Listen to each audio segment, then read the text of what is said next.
السلام علیکم ورحمۃ اللہ وبرکاتہ۔ وعلیکم السلام ورحمۃ اللہ وبرکاتہ۔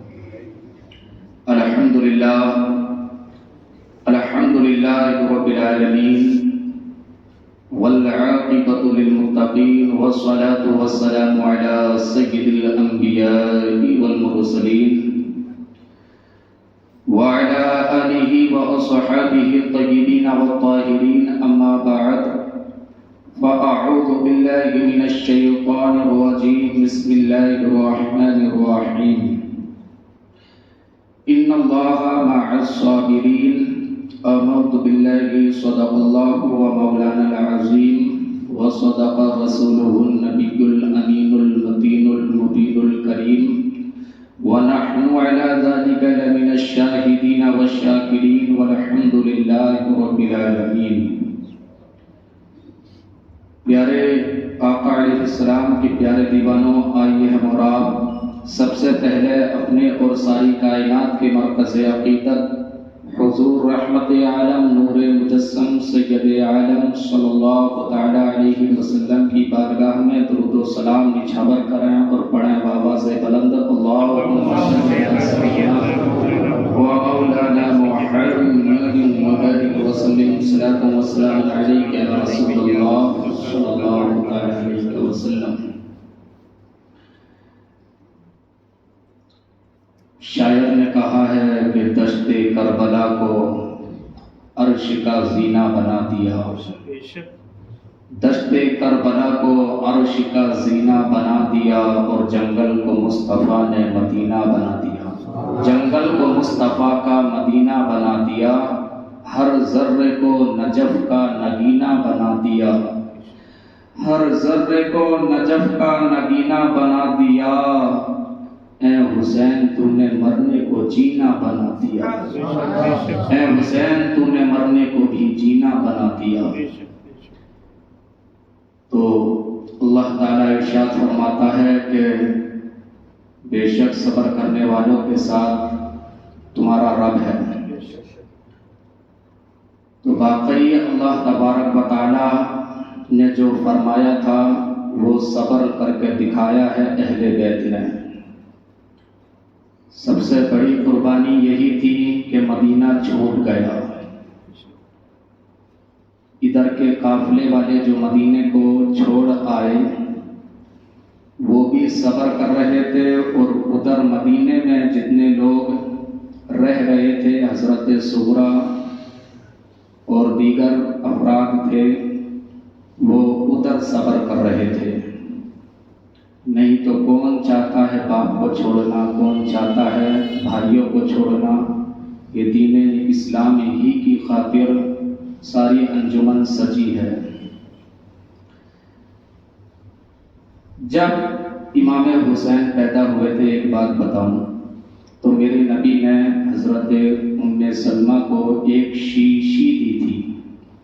شیشی سمجھتے ہیں نا، جس میں دوائی وغیرہ کچھ بھی کانچ کی رہتی ہے یا ایسی بھی، تو اس میں مٹی تھی اندر، اس شیشی میں جو مٹی تھی اس شیشی کو میرے نبی نے حضرت ام سلمہ کو دی تھی اور کہا تھا اے ام سلمہ جس دن یہ مٹی خون بن جائے تو سمجھ لینا میرا حسین شہید ہو گیا۔ اس مٹی کو ام سلمہ نے بڑی سنبھال کر رکھا، شیشی کو حفاظت سے رکھا کہ نبی نے فرمایا ہے کہ جب خون یہ مٹی بن جائے تو سمجھ لینا میرا حسین شہید ہو چکا ہے۔ اب چلیے آگے سفر کرتے ہیں۔ مدینہ چھوٹ گیا، مدینے سے مکے میں آئے اہل بیت اطہار، سب پاکیزہ قافلہ جب مکے میں آمد ہوئی تو لوگوں نے استقبال کیا۔ عبداللہ ابن زبیر گورنر تھے، انہوں نے بڑے شان و شوکت کے ساتھ میں استقبال کیا، آپ کے رہنے کا سارا انتظامات کرا اور کہا کہ آپ یہاں رہیے، یہ مکہ ہے، یہ حرم ہے، یہاں قتل و قتال خون خرابہ کرنا حرام ہے، اسی لیے اس جگہ کو حرم کہا گیا ہے، وہاں چونٹی یا مونگی مارنا بھی حرام ہے، کیونکہ وہاں ذرا سا گناہ کرنا حرام تو ہے ہی ہے، مگر اگر کر لیا جائے گناہ تو اس کا اجر ڈبل کے بھی ڈبل ملتا ہے۔ ایک گناہ سے نہ جانے کتنے گناہ ہم وہاں خرید لیتے ہیں اگر ایک غلطی وہاں پر ہو جائے تو۔ بہرحال عبداللہ ابن زبیر نے کہا کہ یہ حرم ہے، یہاں قتل و قتال کرنا حرام ہے، یہاں آپ سکون سے رہیں۔ سب کے رہنے کا انتظام کیا گیا۔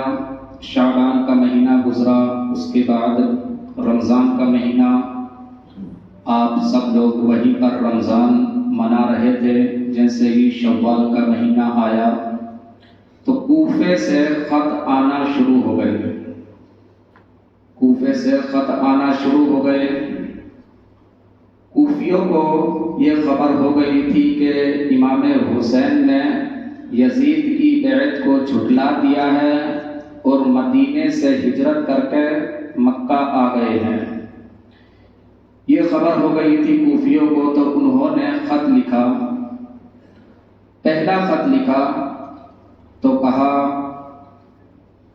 اس پہلے خط میں کہ اے علی کے لخت جگر امام حسین، ہم چاہتے ہیں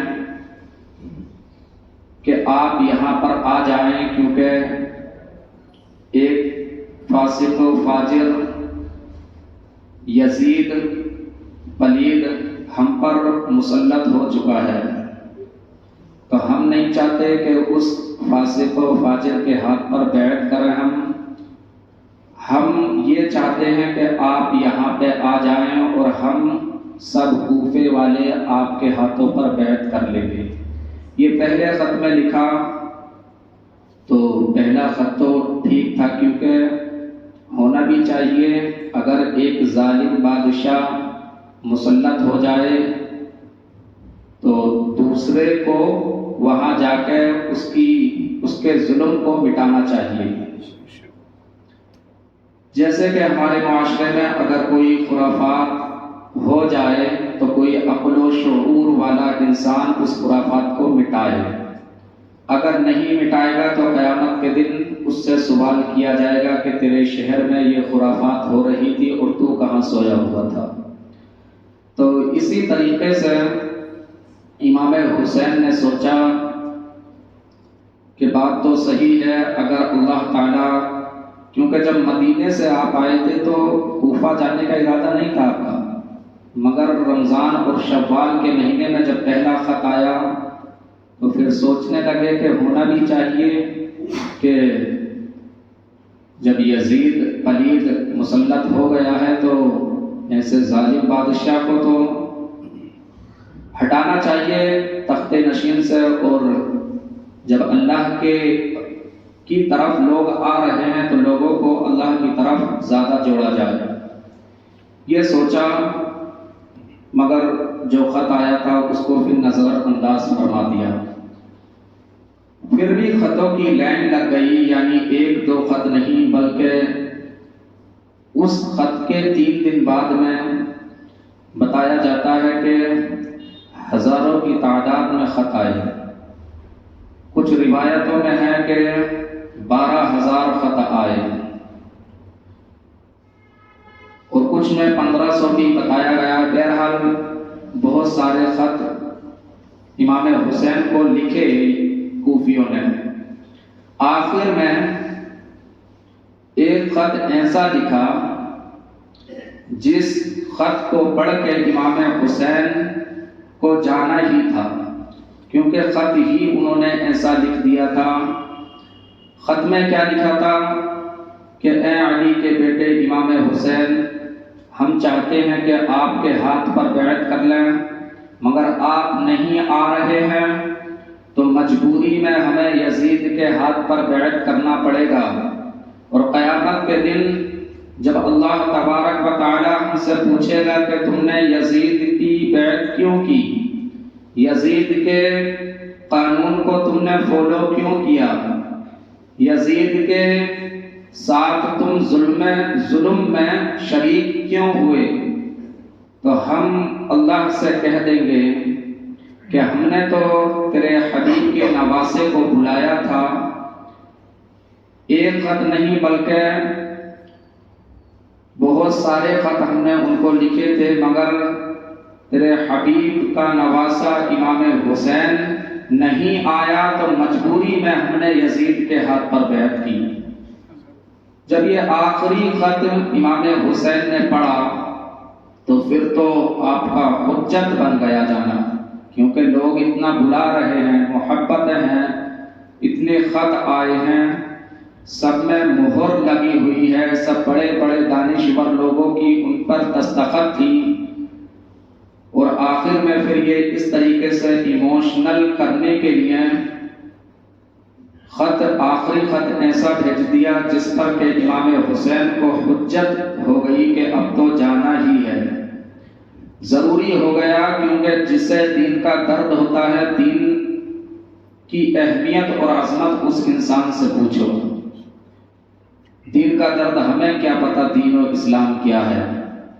بہت ساری روایتوں میں آتا ہے کہ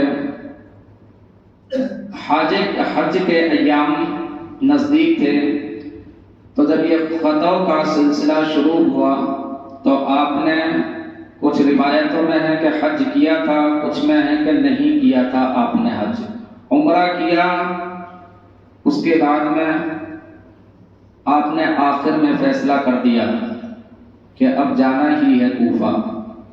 کیسا حال ہے کوفے کا دیکھتے ہیں۔ اب یہاں پتہ چلا دین و اسلام، عظمت اسلام، ناموس اسلام، شریعت مصطفیٰ کو بچانا حج سے بھی افضل ہے۔ دین و اسلام کو بچانا حج سے بھی افضل ہے۔ تو بہرحال جب آخری خط ہوا، ارادہ بنایا کہ اب تو کوفہ جانا ہی پڑے گا، تو عبداللہ ابن زبیر اور دیگر صحابہ کرام کے جو اولادیں تھیں، انہوں نے عرض کیا، اے امام حسین آپ نہ جائیں کوفہ، ان کے خطوں پہ بھروسہ نہ کریں، آپ وہ بے وفا لوگ ہیں، ان کے اندر وفا نہیں ہے، آپ کو دھوکے سے بلایا جا رہا ہے، ہماری بات ماننے آپ نہ جائیں۔ امام حسین نے کہا کہ اب جانا ہے، کیونکہ کل قیامت کے دن اگر رب نے ان سے پوچھ لیا وہ میری وجہ سے انہوں نے یزید کی بیعت کر لی، تو میں کیا رب کو منہ دکھاؤں گا، کیونکہ ہم نے آخرت کا سوچا ہے، ہمیں دنیا سے کوئی مطلب نہیں ہے۔ شہید تو ہونا ہے، خاندان تو لٹانا ہے، کیونکہ یہ تو پیدا ہونے سے پہلے تقدیر بن چکا ہے، شہید تو ہونا تقدیر ہے یہ ہماری، مگر اب جانا ہے۔ بہرحال دیگر صحابہ کرام جو وہاں پر موجود تھے، ان کی اولادیں، تو انہوں نے ایک مشورہ دیا کہ آپ ایسا کریں، آپ ابھی پورے قافلے کو لے کر کوفہ نہ جائیں، بلکہ اپنے قافلے میں سے کسی اچھے عقل مند اور دانشور آدمی کو بھیجیں، اور کوفے کا حالات معلوم کر کے جب یہ آپ کو خبر کر دیں گے تو اس کے بعد میں آپ بھی چلے جانا۔ امام حسین نے اس بات کو عمل میں لائے اور اپنے چاچا کے بیٹے مسلم بن عقیل، جو حضرت علی کے بھائی بھی تھے اور آپ کے چاچا لگتے تھے، آپ کے چچیرے بھائی ہوئے، چاچا کے بیٹے مسلم بن عقیل ایک بڑے اچھے دانشور، عقل مند، عقل و شعور رکھتے تھے، اچھے مشورے دیتے تھے اور بہت عشق کرتے تھے امام حسین سے۔ تو امام حسین نے انہیں منتخب فرما دیا کہ اے مسلم بن عقیل آپ کو کوفہ جانا ہے۔ مسلم بن عقیل لبیک کہتے ہوئے کھڑے ہوئے کہ حضور آپ جہاں حکم فرمائے وہاں ہم چلے جائیں گے۔ مسلم بن عقیل جانے کی تیاری کرنے لگے مکہ چھوڑ کر کوفے کی طرف۔ آپ کے ساتھ میں آپ کے دو بچے جن کا نام محمد اور ایک کا ابراہیم ہے۔ 8 یا 9 سال کے یہ دونوں بچے تھے۔ ان دونوں بچوں کو بھی ساتھ میں دیا کیونکہ یہ اپنے ابا سے بڑا پیار فرماتے تھے، ہر ٹائم ابا کے کنے رہتے تھے، ابا کے پاس ہی رہتے تھے۔ تو امام حسین نے کہا کہ ان دونوں کو بھی لے کے چلے جاؤ، کیونکہ ہم لوگ تو پھر پیچھے سے آنے والے ہیں، ان کی امی جو ہیں وہ بھی ہمارے ساتھ آ جائیں گی، تو آپ ایسا کریں اکیلے جا رہے ہیں، اپنے بچوں کو بھی ساتھ میں لے جائیں۔ تو اب یہ 3 لوگوں کا قافلہ مکے سے روانہ ہوا کوفے کی طرف۔ جیسے ہی کوفہ مسلم بن عقیل پہنچے تو باقی کوفیوں نے، کوفے والوں نے بڑا زوروں پر، بڑا شاندار طریقے سے آپ کا استقبال کیا، بہت اچھی طریقے سے آپ کی خاطر توازی کی، اور جو قاضی تھا وہاں کا کوفے کا، تو آپ کے دونوں بچوں کو اپنے گھر لے گیا وہ، جو وہاں کا قاضی تھا اپنے بچوں کو، مسلم بن عقیل کے بچوں کو اپنے گھر کو لے گیا۔ بہرحال مسلم بن عقیل کے ساتھ میں اچھا انہوں نے برتاؤ کیا۔ جب آپ کوفے کی جامع مسجد میں پہنچے تو بتایا جاتا ہے پہلے دن کا رزلٹ یہ آیا کہ 10,000 سے 15,000 تک لوگوں نے آپ کے ہاتھ پر بیعت کر لی تھی۔ تو پھر دوسرے دن کا رزلٹ اور اس میں اضافہ ہوا۔ اسی طریقے سے 3 دن کے بعد میں جو رزلٹ نکلا تو 2 روایتیں ملتی ہیں کہ یا تو 40,000 لوگ آپ سے جڑ گئے تھے یا پھر 60,000۔ اتنے لوگوں نے امام حسین کے نام پر مسلم بن عقیل کے ہاتھ پر بیعت کر لی۔ جب بیعت ہو گئی تو دیکھا ماحول کوفے کا اچھا ہے، سب امام حسین کے عاشق ہیں اور امام حسین کا بے صبری سے انتظار کر رہے ہیں، سب امام حسین کو یاد کر رہے ہیں۔ جب کوفے کے گورنر نعمان بن بشیر تھے، جو کہ اہل بیت اور نبی سے بڑا عشق کرتے تھے، نعمان بن بشیر نے آپ کو گورنر ہاؤس میں بلایا، مسلم بن عقیل کو، اور آپ کو شاباشی دی کہ ماشاءاللہ آپ نے کوفے پر فتح حاصل کر لی ہے۔ تو اس گورنر ہاؤس میں ایک ظالم انسان بیٹھا ہوا تھا۔ جب نعمان بن بشیر نے آپ کو شاباشی دی تو اس کے بعد میں مسلم بن عقیل نے ایک خط لکھا اور مکہ پہنچا دیا۔ امام حسین کے پاس وہ خط پہنچا دیا۔ اس میں لکھا تھا کہ حضور حالات کوفے کے اچھے ہیں، سب آپ کا انتظار کر رہے ہیں، اور میرے ہاتھ پہ کتنے لوگوں نے بیعت کر لی ہے، لہذا میں یہاں کی خبر آپ کو دیتا ہوں کہ آپ مکے سے کوفہ آ جائیے۔ یہ خط مکے کو روانہ ہو گیا، مگر جو گورنر ہاؤس میں وہ ظالم انسان بیٹھا تھا اس نے یہ ساری باتیں سنی۔ سننے کے بعد میں فوراً ایک طرف گیا، اس نے ایک خط لکھا یزید کو۔ پہلا خط مسلم بن عقیل نے مکہ پہنچایا کہ حالات اچھے ہیں، آ جائیے، مگر اس ظالم نے ایک خط لکھا دمشق کو، جہاں پہ یزید بیٹھتا تھا۔ یزید سے کہا کہ حالات کوفے کے خراب ہو چکے ہیں، اگر ایسے ہی چلتا رہا ہر جگہ حسین کے ماننے والے آ جائیں گے، کوفہ تمہاری گورنری سے نکل جائے گا، یہ امام حسین کی ایک خاص جگہ بن جائے گی، کوفہ میں پھر آپ کو کوئی یاد کرنے والا نہیں ہوگا، لہذا آپ جلدی کریں اور اپنے کسی گورنر کو کوفہ بھیج دیں۔ یہاں کا جو گورنر ہے نعمان بن بشیر بہت نرم دل ہے، یہ تو خود ان کی شاباشی کر رہا ہے، لہذا آپ کسی کو ادھر روانہ کریں اور کوفے کے حالاتوں کو ذرا صحیح کریں۔ یہ خط جیسے ہی یزید کے پاس پہنچا، یزید نے دیکھا کہ کوفہ میری سلطنت سے نکلنے والا ہے، وہاں حسین کا راج ہونے والا ہے۔ اس نے ڈائریکٹ ایک خط لکھا بصرہ کو۔ بصرہ میں ایک یزیدی چمچا گورنر بنا ہوا تھا جس کا نام عبید اللہ ابن زیاد تھا۔ اس عبید اللہ ابن زیاد کی 2-3 باتیں آپ کو بتاؤں۔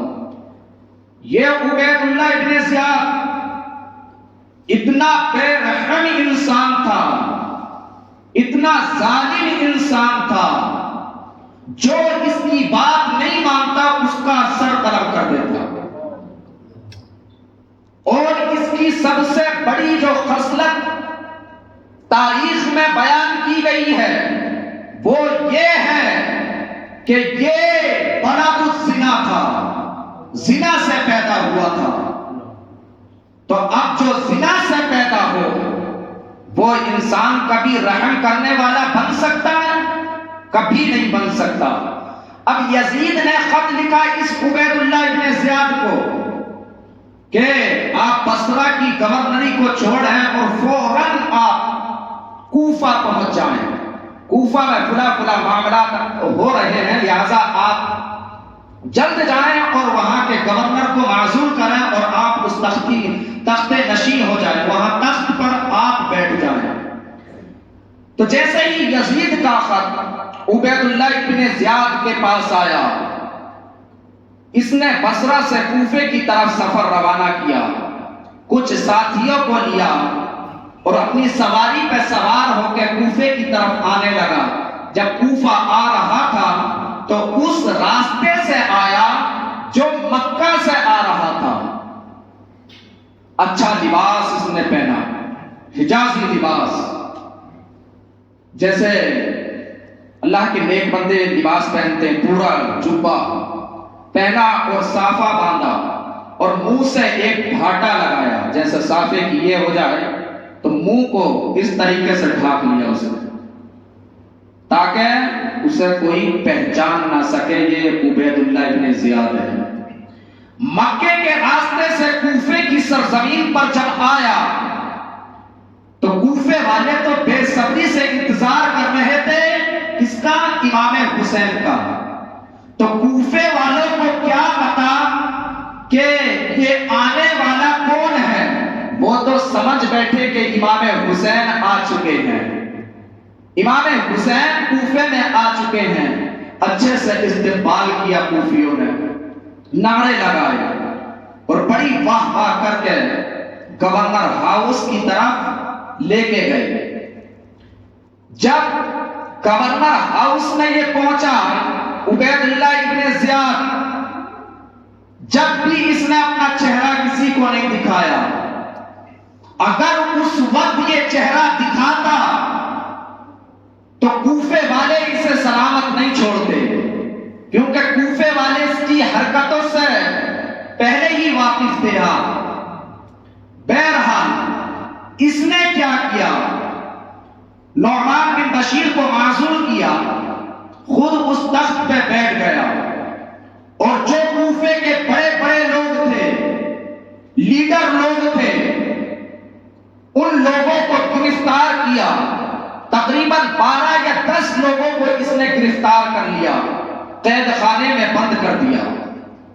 اور جب صبح کا سورج طلوع ہوا تو گورنر ہاؤس کی چھت پہ جا کے اس نے اعلان کیا کہ میں حسین نہیں ہوں بلکہ مجھے یزید نے بھیجا ہے اور آج سے میں تمہارا گورنر ہوں۔ آج سے تم سب میرے ہاتھ کے نیچے رہو گے۔ نعمان بن بشیر کو معزول کر دیا گیا ہے، اب یہاں کی حکومت میرے قبضے میں ہے، تو جیسا میں کہتا ہوں ویسا کرو۔ اس نے عبید اللہ ابن زیاد نے کہا جیسا میں کہتا ہوں ویسا کرو۔ کچھ لوگوں نے جواب دیے کہ زبان بند رکھ اپنی، طرح طرح کے جواب کوفے والوں نے اسے دیے کہ ہم تیری نہیں سنیں گے۔ تو اس نے کیا کیا؟ جو کوفے کے 10 یا 12 لیڈروں کو اس نے پکڑ رکھا تھا، ان سب کے سروں کو کاٹ دیا، سب کے سروں کو کاٹ کے گورنر ہاؤس کی چھت پہ جا کے سب سروں کو پکھیر دیا اور کہا کہ تمہارے یہ لیڈر ہیں، میری بات اگر مانتے ہو تو صحیح ہے، نہیں تو تمہارا حال بھی ایسا ہی کرنے والا ہوں۔ سب لوگ ڈر گئے۔ ڈرنے کے بعد میں مسلم بن عقیل کا ساتھ چھوڑ دیا، آدھے لوگ ادھر آ گئے۔ جب نماز پڑھانے کے لیے مسلم بن عقیل مسجد میں پہنچے تو آپ کے پیچھے 40 یا 30 ہزار نمازی تھے، مگر عبید اللہ ابن زیاد کا اتنا ڈر تھا ان کے دل میں کہ جب مسلم بن عقیل نے نماز کا سلام پھیرا، السلام علیکم ورحمت اللہ، ادھر کے لوگ صاف، ادھر سلام کیا السلام علیکم ورحمت اللہ، ادھر کے دیکھے تو پورے صاف، سلام پھیر کے جب پیچھے دیکھا پوری مسجد خالی ہے۔ دھوکہ دے دیا ان کوفیوں نے۔ پھر کیا سوچ کر میرے امام مسلم بن عقیل آئے تھے، مگر ان یزیدیوں نے، کوفیوں نے دھوکہ دے دیا اور اس یزید کے ڈر سے، خوف سے اس کی بیعت کو انہوں نے قبول فرما لیا۔ کوفی کہتے ہی اسے ہے دھوکہ دینے والے انسان کو، جو دھوکہ دیتا ہے اسے کوفی کہا جاتا ہے۔ تو بہرحال یہ پوری کہانی ادھر پہنچ گئی۔ اب نہ اس شہر میں کوئی اپنا ہے، بے وفا لوگوں کا شہر ہے۔ مسلم بن عقیل جائیں تو جائیں کہاں؟ آپ کے بچے قاضی کے گھر پہ تھے، آپ گلیوں میں بھٹک رہے تھے، سب لوگ عبید اللہ ابن زیاد کے ہو گئے، اس کے ہاتھ پہ بیعت ہو گئے۔ اتنے میں ہی کوفے میں ایک صحابی رہتے تھے جن کا نام ہانی بن عروہ ہے۔ ہانی بن عروہ نے مسلم بن عقیل کو پناہ دی، اپنے گھر میں بلا لیا، اور جب بلایا بڑے اچھے سے آپ نے خاطر تواضع کی۔ آپ صحابی رسول تھے اور اہل بیت سے محبت کرنے والے تھے، مگر جب اس عبید اللہ ابن زیاد کو خبر لگی کہ ہانی بن عروہ نے مسلم بن عقیل کو اپنے گھر میں پناہ دی ہے، تو اس ظالم نے کیا کیا، کچھ فوجیوں کو بھیجا اور ہانی بن عروہ کو گرفتار کرا لیا۔ ہانی بن عروہ کو گورنر ہاؤس میں بلایا گیا۔ جب گورنر ہاؤس میں ہانی بن عروہ آئے، آپ کی عمر تقریباً 80 سال تھی۔ ہانی بن عروہ جو تھے 80 سال آپ کی عمر بتائی جاتی ہے۔ جیسے ہی گورنر ہاؤس میں آئے، عبید اللہ ابن زیاد نے کہا کہ مسلم کو آپ نے پناہ دی ہے اپنے گھر میں، ذرا بھی آپ کو خوف نہیں ہے میرا، ذرا بھی ڈر نہیں ہے؟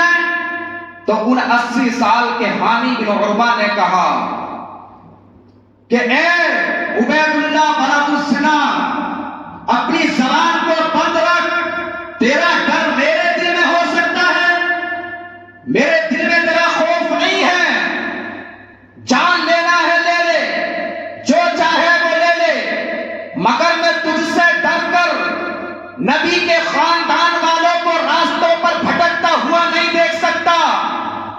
جیسے ہی اس بات کو اس ابن زیاد، عبید اللہ ابن زیاد نے سنا، تلوار اٹھائی، ہانی بن عروہ کی بھی گردن قلم کر دی۔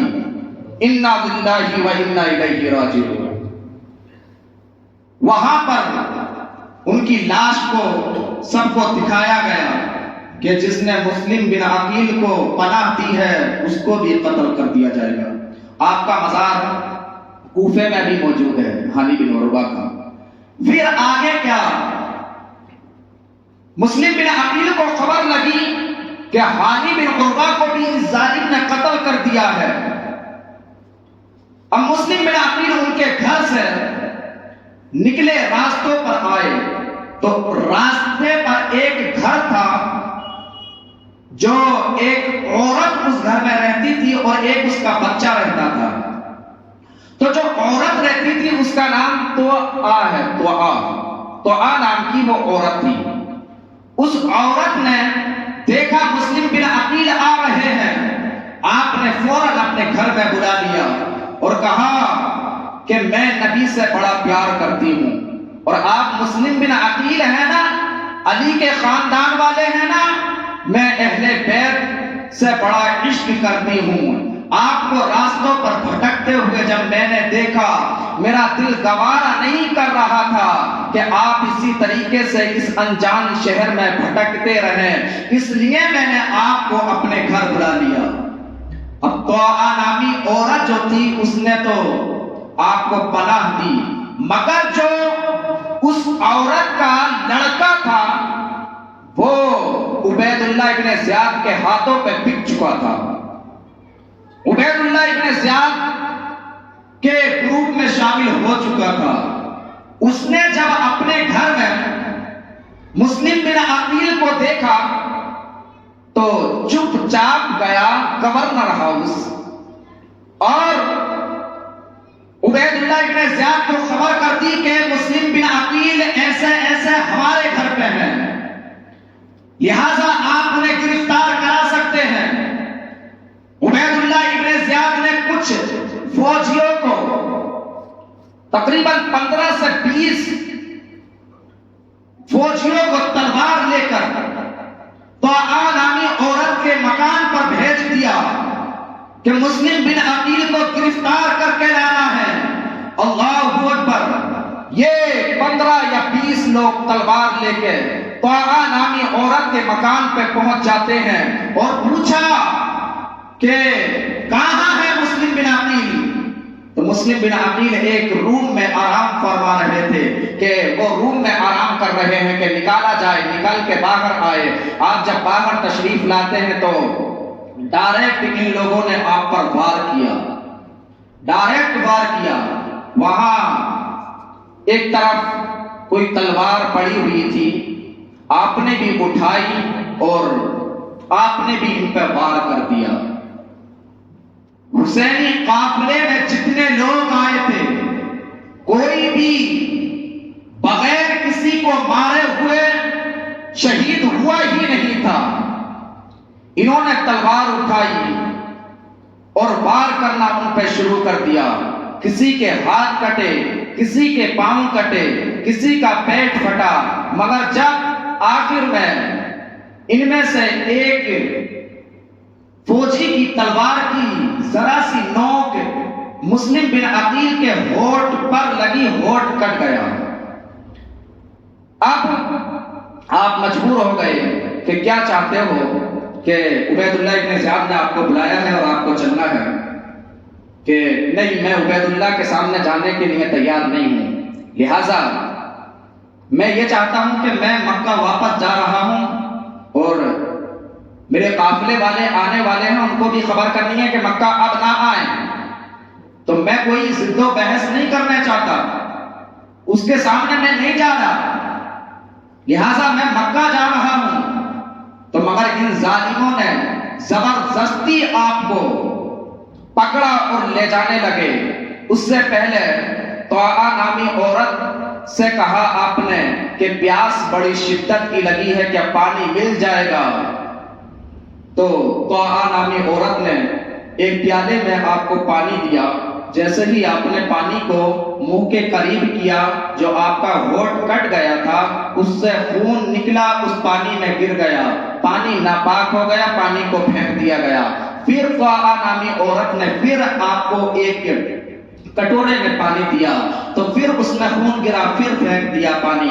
اتنی پیاس لگ رہی تھی مسلم بن عقیل کو, مگر خون گر جا رہا ہے تو پانی کو پھینک دیا جا رہا ہے. 3 بار ایسا ہوا.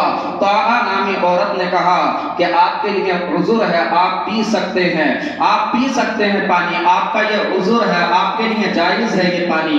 مگر دیکھیے مسلم بن عقیل نے کہا میں پیاسا تو رہ سکتا ہوں, مگر یہ حرام پانی جو خون گر کے ہو چکا ہے میں اپنے خون کو یا کسی اور کے خون کو حلق سے نیچے نہیں اتار سکتا، میں اس پانی کو نہیں پی سکتا۔ اللہ اکبر۔ اب دیکھیے کربلا کی جنگ جو ہے یہیں سے شروع ہے۔ پانی تو مل رہا تھا مگر پانی کو پسند کون کر رہا تھا؟ پانی تو بار بار دیا جا رہا تھا مگر پسند کہاں کر رہے تھے؟ اب اللہ اکبر، بغیر پانی پیے ہوئے گورنر ہاؤس میں آپ پہنچ گئے۔ اب دیکھیے عبید اللہ ابن زیاد نے آپ پر بڑی سختی کی، بڑا تشدد کیا آپ پر، مگر وہاں بھی آپ نے عبید اللہ ابن زیاد کو کہا کہ میں تیرے منہ نہیں لگنا چاہتا، میں تیرے سامنے بات کرنا میں پسند نہیں کرتا، بلکہ میں چاہتا ہوں کہ جو بات ہو گئی ہے اس کو چھوڑ دیا جائے۔ ہم خرافات نہیں چاہتے، جھگڑے فساد نہیں چاہتے، ہم لڑائی نہیں چاہتے، اس لیے ہم کہتے ہیں کہ جو بات ہو چکی ہے اس کو رہنے دو اور میں مکہ واپس جا رہا ہوں۔ مگر اس یزیدی عبید اللہ ابن زیاد کے دل میں تو کچھ الگ ہی تھا۔ اس حسین کے خاندان کو لوٹنا تھا، حسین کے خاندان کو اسے قتل کرنا تھا اور امام حسین کے تمام گھر والوں کو اسے قتل کرنا تھا۔ ان کی سوچ تو یہ بن چکی تھی۔ تو دیکھیے عبید اللہ ابن زیاد نے کیا کیا کہ اپنے ایک قید خانے سے جو وہاں کا وہ فوجی تھا قیدی، اس کو بلایا اور آپ کے ہاتھ میں ایک تلوار دی۔ تلوار کبھی کمر پہ مارتے، کبھی پیٹھ پہ مارتے، کبھی کوئی سی ہڈی توڑی جا رہی تھی، کبھی ہاتھوں کو توڑا جا رہا تھا، ڈائریکٹ نہیں مار رہا ہے ظالم، کبھی ہاتھوں کو توڑا جا رہا ہے، کبھی کمر پہ ماری جا رہی ہے، کبھی پیٹھ والی ہڈی توڑی جا رہی ہے۔ اس طریقے سے ہڈیوں کو توڑا گیا مسلم بن عقیل کی۔ اس کے بعد میں آخر میں آپ کو گورنر ہاؤس کی چھت سے نیچے گرایا گیا۔ اللہ اکبر، یہ پہلی شہادت تھی۔ کربلا کے میدان میں جو آنے والے ہمارے اہل بیت تھے ان میں سے پہلی شہادت اگر کسی کی ہوئی ہے تو وہ نام ہے مسلم بن عقیل کا، جو کوفے کے گورنر ہاؤس سے آپ کو چھت سے نیچے پھینکا گیا۔ اللہ اکبر، جب نیچے آپ آ کے گرے تو تلوار سے آپ کی گردن کو کاٹ دیا گیا۔ انا للہ و انا الیہ راجعون۔ اس طریقے سے اس عبید اللہ ابن زیاد نے اس اہل بیت کے ایک فرد پر ایسا ظلم کیا، جب یہ مسلم بن عقیل پر ظلم کر رہا تھا پورے آسمان کی بجلیاں کڑک رہی تھی، مکے کی کوفے کی ہوا و فضا ایک غمگین ہوا میں بدل گئی تھی۔ جس طریقے سے اس نے علی کے خاندان کے ایک افراد مسلم بن عقیل کو گورنر ہاؤس میں قتل کر دیا، یہ چھوٹا موٹا قتل نہیں تھا۔ بہت سارے صحابہ کرام وہاں پر موجود تھے، اہل بیت کے وفادار وہاں پر موجود تھے، ان کے دل چھلنی چھلنی ہو چکے تھے کہ اس عبید اللہ ابن زیاد نے علی کے چمن سے ایک پھول کو اٹھا کے اس نے قتل کر دیا ہے۔ اس کی قیامت کے دن کون بخشش کرائے گا؟ جن کے صدقے میں سب کچھ بنا ہے، اس خاندان پہ آج اس نے تلوار کو چلا دیا ہے، اس نے ظلم کی حد کر دی تھی۔ اللہ اکبر، آپ کے سر کو الگ ایک جگہ پہ رکھ دیا، آپ کی باڈی کو اٹھایا گورنر ہاؤس کے چھت پہ جا کے لٹکا دیا، ٹنگا دیا آپ کی باڈی کو، آپ کے جسم اطہر کو وہیں پر لٹکا دیا۔ اللہ اکبر۔ اب دیکھیے یہاں سے بات کو روک کر ہم دو بچوں کی طرف چلتے ہیں، دو بچے جو آپ کے ساتھ آئے تھے۔ اللہ اکبر، وہ قاضی کے گھر پہ آرام کر رہے تھے، انہیں تو خبر بھی نہیں تھی کہ کوفے والوں نے میرے باپ کے ساتھ میں کیا کیا ہے، کیسا برتاؤ کیا ہے کوفیوں نے، انہیں کوئی خبر نہیں تھی، چھوٹے چھوٹے بچے تھے۔ قاضی جو تھا اس نے ان بچوں سے کہا کہ بیٹا تم جانتے ہو تمہارے باپ اس وقت کہاں ہیں؟ ان بچوں نے کہا ماں، چھوٹے چھوٹے بچے تھے، انہیں کیا خبر ہے کہ فلاں مسجد میں اپنے غلاموں کے ساتھ میں درس دے رہے ہوں گے اور لوگوں کو دین و اسلام کی دعوت دے رہے ہوں گے، ہمیں خبر نہیں ہے۔ تو ان قاضی صاحب نے کہا نہیں بیٹا، تمہیں خبر نہیں ہے، واقعی تمہیں خبر نہیں ہے، تمہارے باپ کا سایہ تمہارے سر سے اٹھ چکا ہے۔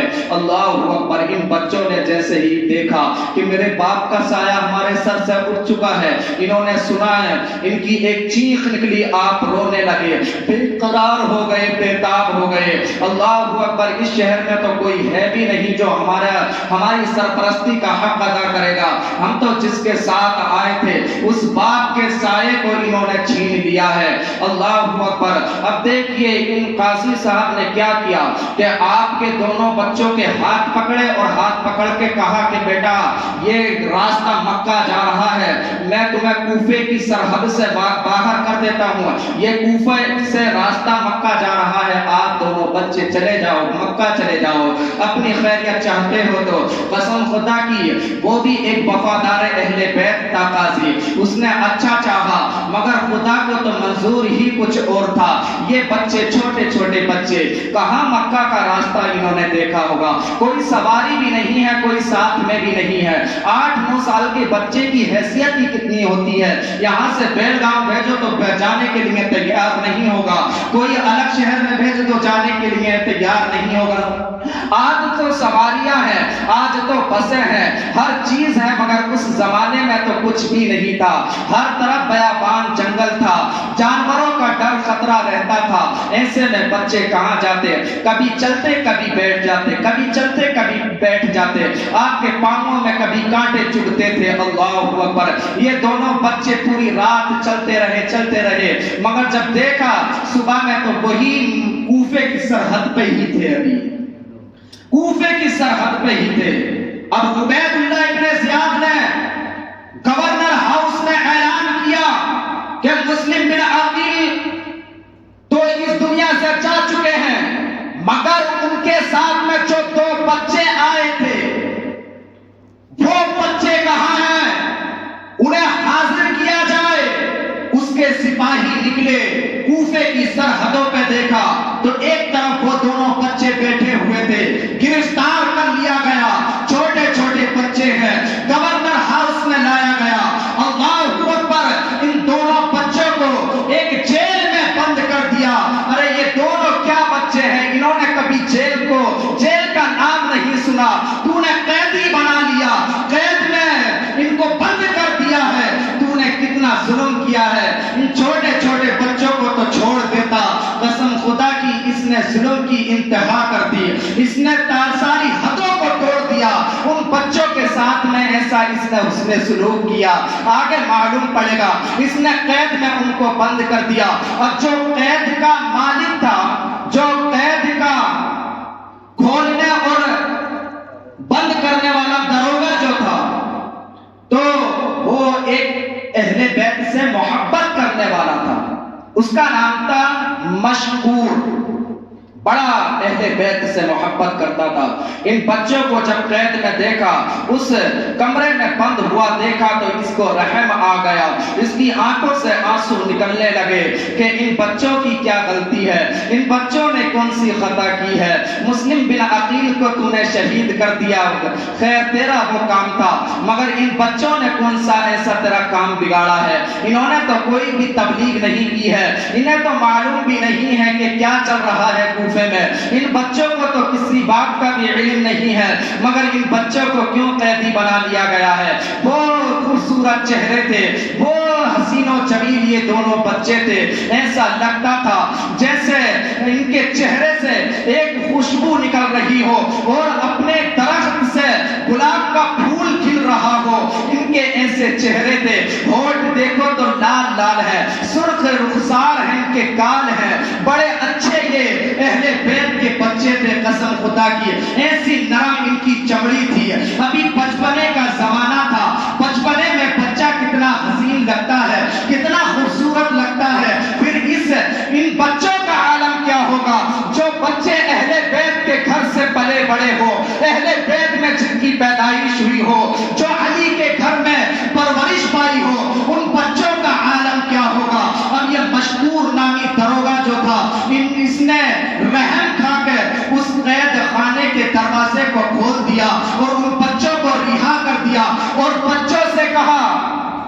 کہ آپ کو ایک انگوٹھی دی، مشکور نے اپنی ایک انگوٹھی دی کہ اس انگوٹھی کو تم لے جاؤ، یہ میری طرف سے انعام ہے، اور ایک اپنے بیٹے کو، ان دونوں بچوں کا ہاتھ تھما دیا اور کہا اپنے بیٹے سے مشکور نے کہ آج قادسیہ کے راستے سے ہوتا ہوا مکے کو فلاں قافلہ جا رہا ہے، ان بچوں کو اس قافلے کے ساتھ کر دینا۔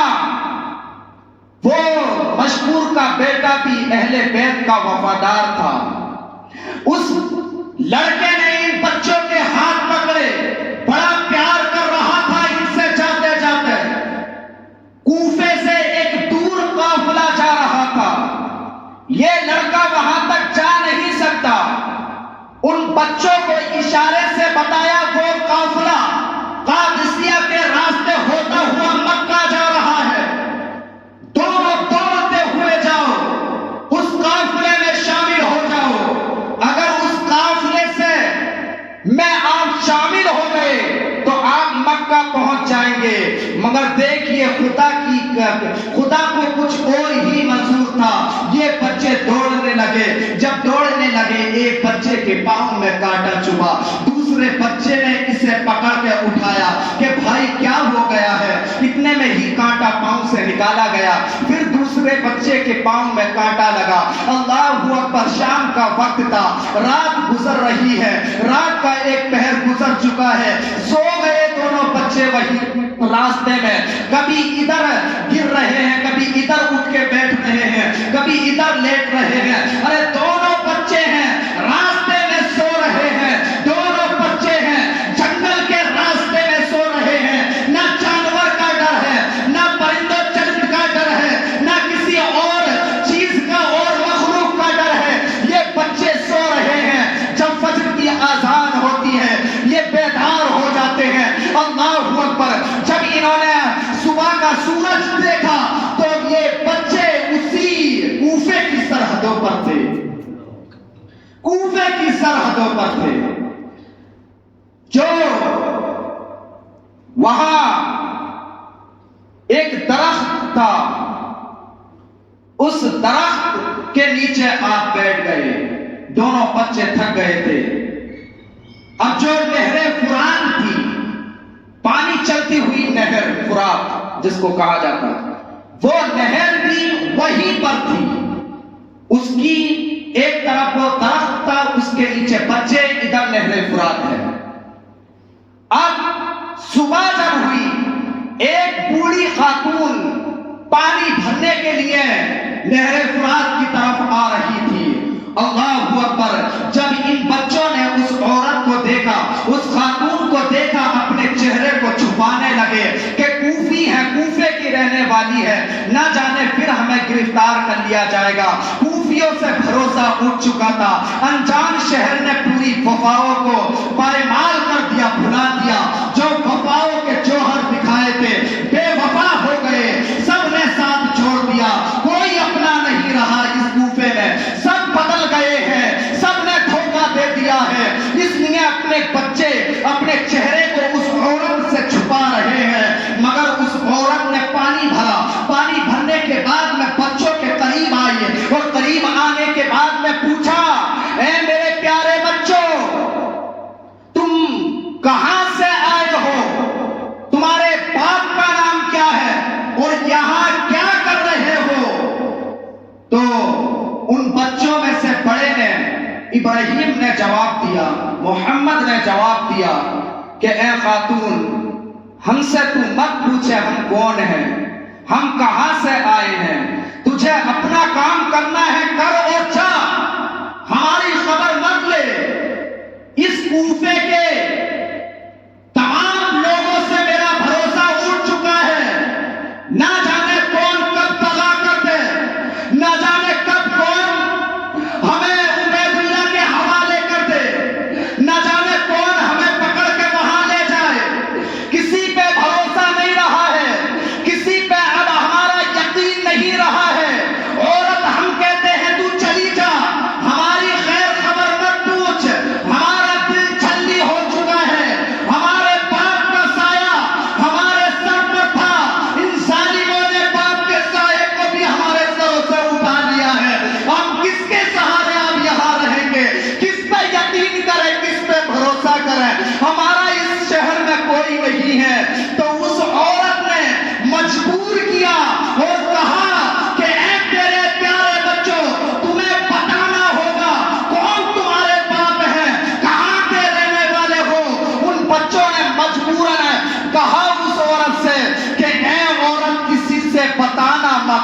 ہماری خبر کسی کو مت کرنا، ہم تجھے بتاتے ہیں ہم کون ہیں، ہم آئے ہیں مکے سے اور ہمیں کوفیوں نے بلایا تھا، میں بیٹا ہوں مسلم بن عقیل کا، ہمارے ساتھ ہمارے باپ آئے تھے، انہوں نے باپ کو چھین لیا ہے، باپ کو شہید کر دیا ہے، ہمیں بھی گرفتار کر لیا تھا، مگر ہم یہاں آ کے چھپ چھپ کے بیٹھ گئے ہیں، تو کسی سے بتانا مت۔ اللہ اکبر۔ اس عورت نے جیسے ہی سنا مسلم بن عقیل کے یہ بچے ہیں اور اہل بیت کے ماننے والے ہیں، اہل بیت کے افراد ہیں، اہل بیت میں پرورش پانے والے بچے ہیں، اس عورت کا تو کلیجہ پھٹ گیا، اس کے ہاتھ میں جو تھا وہ گر گیا اور آپ کے رخساروں کو سنبھالنے لگی عورت، آپ کی پیشانی کو چومنے لگی عورت۔ ان بچوں نے کہا اے خواتین تو کیوں ہم سے پیار کر رہی ہے، کیا وجہ ہے؟ اس نے کہا کہ میری ایک مالکہ ہے جس کے گھر میں میں کنیز ہوں، غلام ہوں، وہ کئی سال پہلے اہل بیت علی کے مرتضی کرم اللہ وجہ الکریم کے گھر میں کنیز بن چکی ہے، فاطمہ کی خدمت کی ہے میری مالکہ جو ہے، تو میں اگر دونوں بچوں کو تمہیں لے کر جاؤں تو میرا یقین کہتا ہے کہ میری مالکہ تمہیں اچھا کھانا کھلائے گی، تم سے پیار کرے گی، تم سے محبت کرے گی، تم پر اپنی جان نچھاور کرے گی، اس کا کوئی بچہ بھی نہیں ہے، تمہیں اپنا بچہ بنا لے گی۔ اللہ اکبر۔ جب اتنا سنا ان بچوں نے وہ چلنے لگے، اس عورت کا ہاتھ پکڑ لیا اور جانے لگے، کوفے میں جیسے گئے اس گھر پہ پہنچ گئے جہاں انہیں جانا تھا۔ اس عورت نے جیسے ہی ان بچوں کو دیکھا کہ یہ تو دیکھ کر پہچان گئی ہے، علی کے ہر بچے کو پہچانتی ہے یہ عورت، کیونکہ علی کے گھر پہ اس نے کام کیا ہے، فاطمہ الزہرا کی کنیز بن کے یہ عورت رہی ہے، سب کو پہچانتی ہے کہ اس چمن سے جتنے کھلنے والے پھول تھے ہر پھول کی اس عورت کو پہچانتی ہے۔ جیسے ہی اللہ اکبر ان بچوں کو دیکھا، دیکھنے کے بعد میں اپنی خوشیوں کے اس نے جوہر لٹانا شروع کر دیے اور اپنی قسمت پر قربان ہو گئی کہ آج اہل بیت کے دو چھوٹے چھوٹے بچے میرے گھر کے مہمان بن چکے ہیں۔ یہ پیار کرنے والی بھی تھی کچھ، پیار کرنے والے بھی تھے کچھ، مگر کچھ زیادہ تر تعداد خلاف تھی، زیادہ فوج تو تھی وہ خلاف تھی، چند افراد تھے جو ماننے والے تھے اہل بیت کو۔ اللہ اکبر۔ اب دیکھیے اس نے عورت نے ان بچوں کی اچھی خاطر تواضع کی، کھانا کھلایا، بستر لگایا، پورے گھر کو سجایا، پاک و صاف کیا، اچھا بستر لگایا، ایک کمرہ آپ کو الگ دے دیا کہ آپ کو یہاں آرام کرنا ہے۔ اللہ اکبر۔ وہ بچے آرام کرنے کے لیے کھانا کھا کے اندر چلے گئے، مگر ابھی اس عورت کا جو شوہر تھا، حارث نام تھا اس درندے کا، یزید کے ہاتھوں پہ بک چکا تھا۔ عبید اللہ ابن زیاد نے اعلان کیا تھا کہ جو مسلم بن عقیل کے بچوں کا سر قلم کر کے مجھے لا کے دے گا اسے انعامات دیے جائیں گے، مال دیا جائے گا، سواریاں دی جائیں گی، جو طلب کرے گا وہ عطا کر دیا جائے گا۔ اب بہت سارے کوفے والے کوئی ادھر تلاش کر رہا ہے کہاں ہے بچے، کوئی ادھر جا رہا ہے کہاں ہے بچے، ان میں سے یہ حارث بھی تھا۔ پورا دن تلاش کرتے رہے، جب شام کو گھر آیا کہا اپنی عورت سے کہا کہ آج بہت تھک گیا ہوں میں، پورا دن ہو گیا کوفے کے چکر لگاتے لگاتے، کہ کیا ہوا کہ مسلم بن عقیل کے دو چھوٹے چھوٹے بچے تھے انہی کو تلاش کر رہا تھا۔ گورنر نے اعلان کیا ہے کہ فلاں فلاں انعام اس کو دیا جائے گا، مجھے انعام حاصل کرنا ہے، ان بچوں کو تلاش کرنا ہے۔ عورت نے کہا اے میرے شوہر تو تجھے کہتے ہوئے مجھے شرم آ رہی ہے، تو ذرا سے لالچ میں بک گیا ذرا مال کا اعلان کر دیا، ایمان کھو دیا، ان بچوں کی تلاش میں گزر گیا، ان بچوں کو تو نے تلاش کر لیا، اور جو تجھے عبید اللہ انعام دے گا، پیسہ دے گا، اسے کب تک کھائے گا تجھے ذرا بھی شرم و حیا نہیں ہے؟ تو اس حارث نے کہا منہ بند کر اور جا الگ جا کے سو جا۔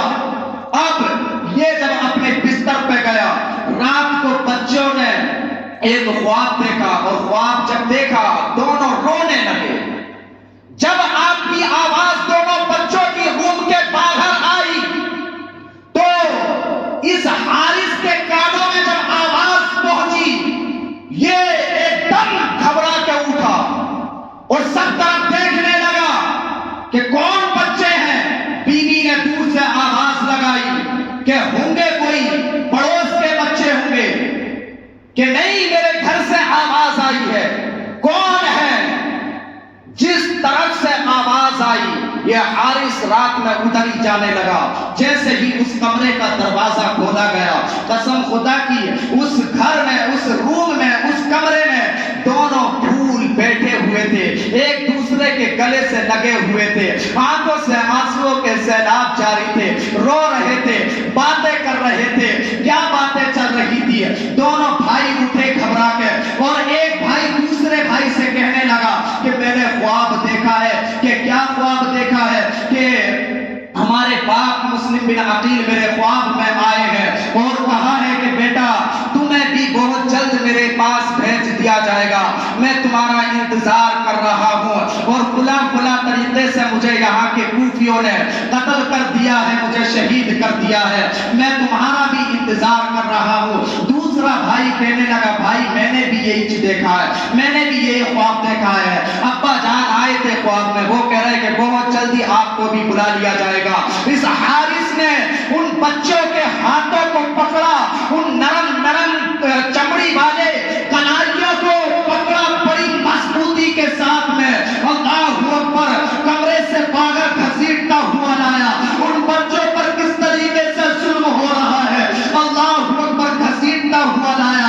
وہ عورت تو تھی، اس کا کلیجہ پھٹ گیا، اور اس حارث سے کہا کہ اے حارث تجھے ذرا بھی شرم نہیں آ رہی؟ ان بچوں نے تیرا کیا بگاڑا ہے؟ ان پہ ظلم مت کر، اس طریقے سے انہیں گھسیٹتا ہوا مت لے کے جا، کیونکہ یہ بچے نہیں ہیں بلکہ یہ اس خاندان سے تعلق رکھنے والے ہیں جس خاندان کے بارے میں نبی نے فرمایا کہ اس خاندان کا ہر بچہ قیامت کے دن ہر امتی کی شفاعت کرے گا، اور اس خاندان کا بچہ ہر بچہ سردار بنے گا۔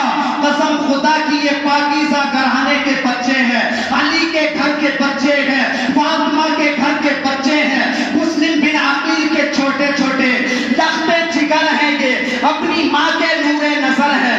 ان بچوں پہ تو ظلم مت کر۔ رونے لگی، بے قرار ہو گئی۔ اب دیکھیے حارث نے ان بچوں کو چھوڑا، اپنی بیوی پہ ظلم کرنا شروع کر دیا، مارنے لگا، اتنا مارا قسم خدا کی آپ کا سر میں سے خون آنے لگا، آپ کی ناک بھی کاٹ دی تھی اس وقت، پورا منہ آپ کا خراب کر دیا تھا۔ قسم خدا کی اس عورت نے اہل بیت کی محبت میں اتنی مار کھائی، قسم خدا کی آنکھیں بھی بند ہو گئی تھی، روتی روتی ایک طرف بیٹھ گئی ہیں۔ اب کیا کرتی ہیں؟ اس ظالم کے سامنے کیا کر سکتی تھی ایک عورت؟ ان بچوں کو گھسیٹا، اور گھسیٹتے ہوئے اسی دریائے فرات کی طرف لے کے گیا۔ دریائے فرات کی طرف جیسے ہی ان بچوں کو لے کے گیا، وہاں پر دونوں بچوں کو کھڑا کر دیا۔ اس حارث نے بچوں کو کھڑا کر دیا، اپنی کمان میں سے تلوار کو نکالا، قسم خدا کی کہا کہ اب میری تلوار سے قتل ہونے کے لیے تیار ہو جاؤ۔ اب بڑے بھائی نے کہا نہیں، ابھی آپ کو قتل نہیں کرنا ہے، ہم قتل سے نہیں ڈرتے، ہم شہادت سے نہیں ڈرتے، ہم مرنے سے نہیں ڈرتے، آپ کے اگر پیاس مار کر بجھ سکتی کرتی ہے تو ہم خوشی خوشی قربانی دیں گے, خوشی خوشی اپنا سر دے دیں گے. اللہ اکبر. مگر دیکھیں دونوں بچے آپس میں کہہ رہے تھے, اے حارث پہلے میرا سر کاٹنا. چھوٹا بچہ کہہ رہا تھا پہلے میرا سر کاٹنا. کیوں؟ اگر تو میرا سر بعد میں کاٹے گا تو اپنے بھائی کو میں تڑپتا ہوا نہیں دیکھ سکتا.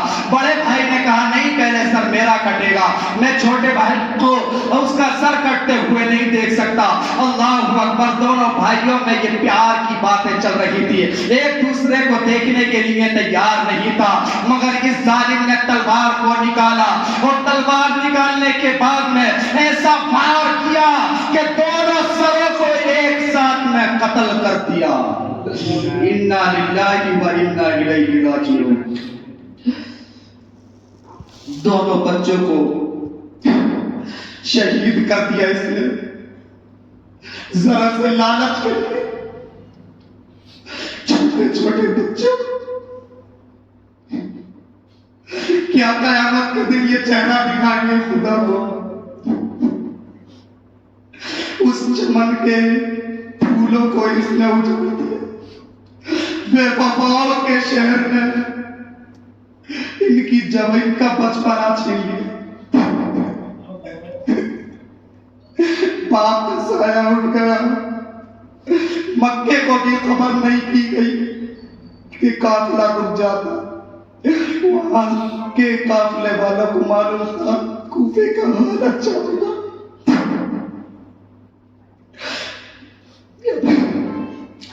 آخر بیان کرنا دشوار ہے. تاریخ کربلا کے یہ مسلم بن عقیل پہلے شہید ہیں, دوسرے آپ کے بچے شہید ہیں.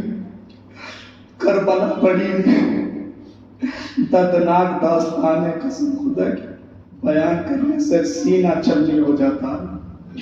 خدا کے واسطے ان کے نام پہ خرافات مت کرو, خدا کا واسطہ مانگتا ہوں. انہوں نے بڑی قربانیاں دی ہیں اس اسلام کو بچانے کے لیے. نیک بنو, سچے بنو, اچھے بنو. انشاءاللہ کل اور اب یہاں سے آگے کا واقعہ بیان کیا جائے گا. بڑا دل ہلا دینے والا واقعہ ہے. ہمارے جگر میں تو اتنی طاقت نہیں کہ ان چمن کے پھولوں کے قربانیوں کو ہم بیان کریں, ہمارا دل تو خود چھلنی ہو جاتا. بہرحال آگے کا جو واقعہ رہے گا تو وہ کل بیان کیا جائے گا. آپ حضرات ضرور تشریف لائیں. اللہ تعالیٰ سے دعا ہے مولا جو کچھ کہا سنا گیا اگر کوئی غلطی ہو تو معاف فرما دے, اور ہمارے آج کے اس واقعے کو اور امام مسلم بن عقیل اور آپ کے دونوں بچوں کا جو ذکر کیا, ان کے صدقے میں مالک مولا ہماری سب محفلوں کو قبول عطا فرما, ہمارے بچوں کی حفاظت عطا فرما. میرے بولنے میں اگر کوئی غلطی ہوئی ہو تو معافی چاہتا ہوں. استغفر اللہ میں کل ذنب واتوب الیہ. ایک مرتبہ کلمہ طیبہ پڑھیں, لا الہ الا اللہ محمد رسول اللہ وما علینا الا البلاغ والصلاۃ.